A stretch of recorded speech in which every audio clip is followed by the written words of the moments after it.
Hugh Glass lived a life that truly made him a legend of the West. During his lifetime, his story of escaping death and his quest for revenge was known throughout the land. His story has no doubt been embellished as it has been retold many times, and Hugh Glass himself never wrote down the story. This legend's origins are mainly unknown. It is believed that he was born in Pennsylvania to Irish parents. Unconfirmed reports state that Hugh Glass' adventures began when he was captured by pirates and forced to live a life on the sea for 2 years. It wasn't until one day when the pirate ship was close to the shore that Hugh Glass leapt from the boat and swam to the shore of Texas, where it was said he was captured by Pawnee Indians. He would spend several years living among them, learning their language and customs. There is scant evidence to back this early life of Hugh Glass. The first documented event we have of Hugh Glass is when he joined the fur trading company of William Henry Ashley as one of the Ashley's 100, a corps of 100 men that would ascend the Missouri River. Many famous mountain men were also part of Ashley's 100, such as Jedediah Smith and Jim Bridger. This expedition would prove to be a dangerous one, full of encounters with Iroquois Indians, also called Ree for short. The expedition was making their way up the Missouri River when they came across a Ree village. This village was built like a fort, on top of a hill with palisades surrounding it that housed over 2,500 Ree.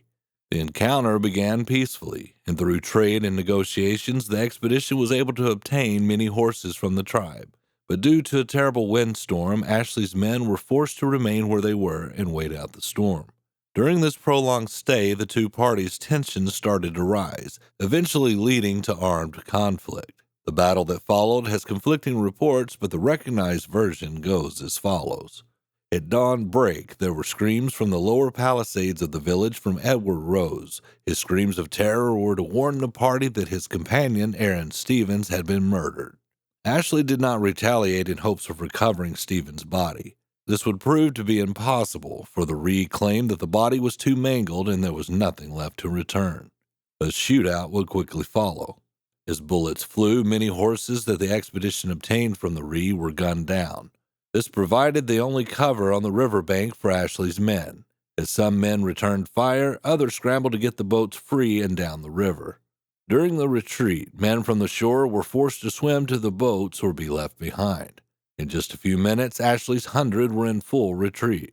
14 men lost their lives and another 11 wounded. One of those wounded was Hugh Glass, who was shot in the leg. As Hugh recovered from his wounds, Ashley, with the help of the U.S. military and men from the Lakota tribe, would seek their revenge on the Ree. Their village was destroyed, burned to the ground, and the Ree would become a wandering people living with many different tribes. This caused a deep hatred towards fur traders, and the Ree would attack them at every opportunity. This would make the route up the Missouri River to be deemed too dangerous. Ashley would soon take his men overland west towards the Rocky Mountains. The party was split in two. A group led by Jedediah Smith would head west to establish trades with the Crow Indians. The second group, which included Hugh Glass, was led by Andrew Henry and would head north to Fort Henry at the mouth of the Yellowstone River. Hugh Glass, fulfilling his role as a hired hunter, was ahead of the group, scouting for a path and any opportunity to obtain food for the journey. It is here, when he was in a clearing, that he came across 2 grizzly bear cubs. Before he could react, the mother grizzly took him by surprise and attacked. Glass would be mauled severely unto the brink of death. When the rest of the party heard his screams for help, they quickly came to his aid and killed the mother bear.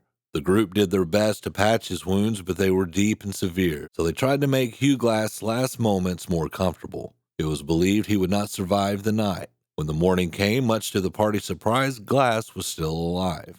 Henry would order a stretcher built, and they would carry Hugh for 2 additional days. This caused the pace of the party to become agonizingly slow. The group needed to get to Fort Henry as quickly as possible to support the men stationed there, so Henry asked for 2 volunteers to remain in place with Glass until he passed into the next life. The first man was John Fitzgerald, and the second is believed to be a young Jim Bridger. The 2 men remained with Glass for an additional 5 days. Hugh Glass was unable to speak or move, and the only visible sign of life was that he was still breathing. Being in hostile Indian territory, Fitzgerald convinced the young Bridger that they fulfilled their duty and stayed with Glass longer than anyone expected. The 2 men left Glass for dead. They took his gun, knife, tomahawk, and a fire-making kit, seeing as how a dead man would have no use for them. When Hugh Glass became aware of his surroundings, he realized he had been abandoned. With all the strength that he had left, he began crawling to the Missouri River. Driven by the thought of revenge on the two men that left him, Hugh Glass began the journey to Fort Kiowa, 250 miles away. Eating nothing but bugs and anything he could find on the prairie, Hugh Glass had his first stroke of luck. He came across a pack of wolves killing a young buffalo calf. After waiting for the wolves to have their fill, Hugh managed to regain his strength as he feasted upon the remains of the buffalo calf. After reaching the Missouri River, he came across friendly Indians who were willing to trade for a hide boat and float his way down to Fort Kiowa. After a few weeks at the fort, Hugh Glass was eager to head north to Fort Henry to catch up with Fitzgerald and Bridger, so he joined a small party of men heading up the river to trade with what they believed were a friendly tribe of Mandan Indians. The trip north quickly came to a halt as the boats were stuck for 6 weeks, as prevailing headwinds kept the crew from advancing up the river further.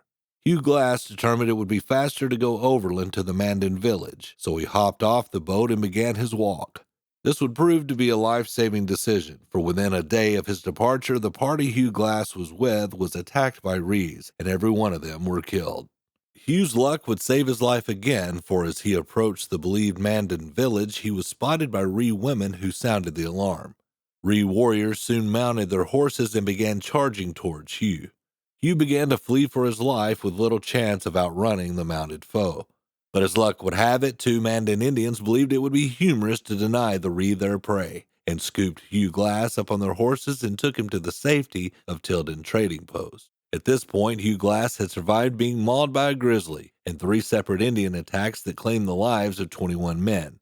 Undeterred, Glass was still on his quest for revenge. It was late November when Glass began the 38-day walk from Tilden Trading Post to Fort Henry.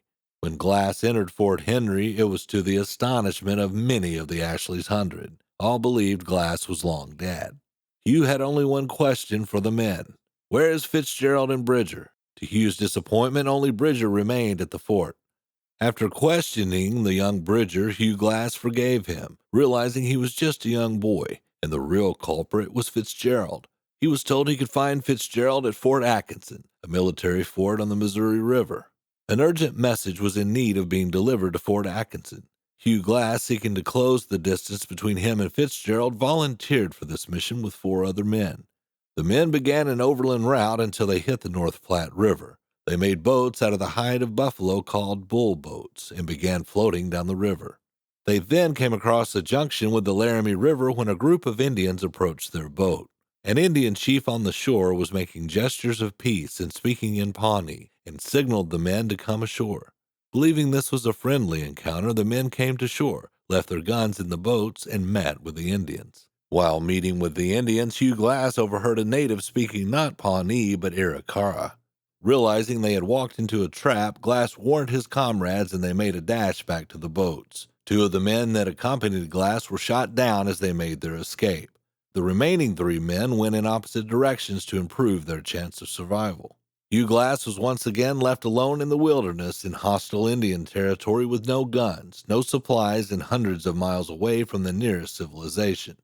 Believing the Platte River was Ree territory, he headed overland and made his way to the Missouri River and safely arrived at Fort Kiowa. At Fort Kiowa, he confirmed the location of Fitzgerald. He was indeed at Fort Atkinson, but was now in the service of the U.S. military. Wasting no time, Hugh covered the remaining distance to Fort Atkinson. Hugh Glass was at last in reach of the man who left him for dead. Overcome with hatred and revenge, he demanded a face-to-face with Fitzgerald. The United States Army, however, had a different idea. Fitzgerald was now the property of the United States government, and they would not let Hugh enact his revenge. Despite this, the captain on duty, after hearing Glass recount his story, retrieved Glass's rifle and returned it to him. Hugh Glass, unable to obtain his revenge, would have to be satisfied with the return of his rifle. After this, Hugh needed another purpose in life, so he returned to employment for the American Fur Company. The epic life of Hugh Glass, the man who survived being mauled by a grizzly bear, crawled over the prairie for survival, and escaped death numerous times from Indian attacks, would finally come to an end when his luck ran out in 1883. Hugh Glass and 2 other men departed Fort Cass in the pursuit of beaver. While the trio crossed the frozen river, they were ambushed by a war party of the Ree tribe. The three men were caught out in the open with no place to run and no cover to be had. Hugh Glass and his companions were shot dead, scalped, and plundered, bringing an epic conclusion to this legend of the West. Thank you for watching. Please comment below, like and share this video, and subscribe for more legends of the West.